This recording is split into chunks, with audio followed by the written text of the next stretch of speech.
ಹಾಂ ಇಲ್ಲ, ಈಗ ಬಾಗಲಕೋಟೆ ಹೋಗ್ಲತ್ತೀನಿ. ಹಾಂ, ಅಂದರೆ ಬಾದಾಮಿ ಹೋಗಿ ಬಾಗಲಕೋಟೆ ಹೋಗ್ತೀನಿ. ಹಾಂ ಹಾಂ ಹಾಂ ಗುಲ್ಬರ್ಗ ರೀ.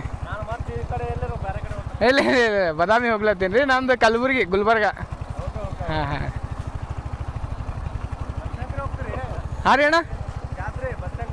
ಇಲ್ರಿ, ಆ್ಯಕ್ಚುಲಿ ಇಲ್ಲಿ ಇಳ್ಕಲ್ದಾಗ ಒಂದು ನಮ್ಮದು ಸೀನಿಯರ್ದು ಮ್ಯಾರೇಜ್ ಇತ್ತು. ಅದು ಮ್ಯಾರೇಜ್ ಅಟೆಂಡ್ ಆಗಿ ಈಗ ನನ್ನ ಫ್ರೆಂಡ್ ಅದನ್ನು ಬಾದಾಮಿದಾಗ, ಸೊ ಅವ್ನಿಗೆ ಭೇಟಿಯಾಗಕ್ಕೆ ಹೋಗ್ಲತ್ತೇನೆ ರೀ. ಓಕೆ, ಥ್ಯಾಂಕ್ಸ್ ರೀ ಅಣ್ಣ.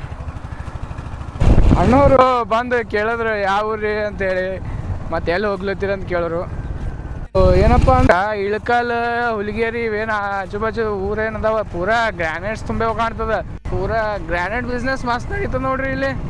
ಅದಕ್ಕೆ ಎಲ್ಲಿ ನೋಡ್ರಿ ಭೀ ಗ್ರ್ಯಾನೈಟ್ದು ಶಾಪ್ ಅದಾವ, ಫುಲ್ ಗ್ರ್ಯಾನೈಟ್ ಇದು ಏರಿಯಾ.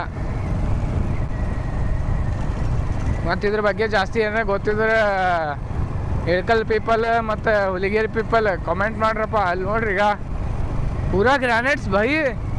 ಇಲ್ಲೇ ದೊಡ್ಡ ದೊಡ್ಡ ಕಲ್ಲು ತಂದು ಇವಕ್ಕೆ ಕಟ್ ಮಾಡಿ ಯಾವ ಸೈಜಿಗೆ ಬೇಕು ಆ ಸೈಜಿಗೆ ಕಟ್ ಮಾಡಿ ಪಾಲಿಷ್ ಮಾಡ್ತಾರೆ ಕಾಣ್ತದೆ ಗ್ರ್ಯಾನೈಟ್ ಇಂಡಸ್ಟ್ರಿ. ಅದಕ್ಕೆ ಈ ಕಡೆ ಮಂದಿ ರಿಚ್ ಅದ. ಈಗ ಇಲ್ಲೊಂದು ಅದ ನೋಡ್ರಿ, ಇದನ್ನು ಪ್ರಿಯದರ್ಶಿನಿ ಗ್ರ್ಯಾನೈಟ್ಸ್ ಅಂತ. ಇವಾಗ ಇಳಕಲ್ನಿಂದ ಹುಲಿಗೇರಿ ಹೋಗ್ಲತ್ತೀವಿ. ಹುಲಿಗೇರಿನಿಂದ ಸೀದಾ ನಮಗೆ ಮತ್ತೆ ಶಾರ್ಟ್ಕಟ್ ರೂಟ್ ಅದಂತ ಬಾದಾಮಿ ಹೋಗೋಕ್ಕೆ. ಸೊ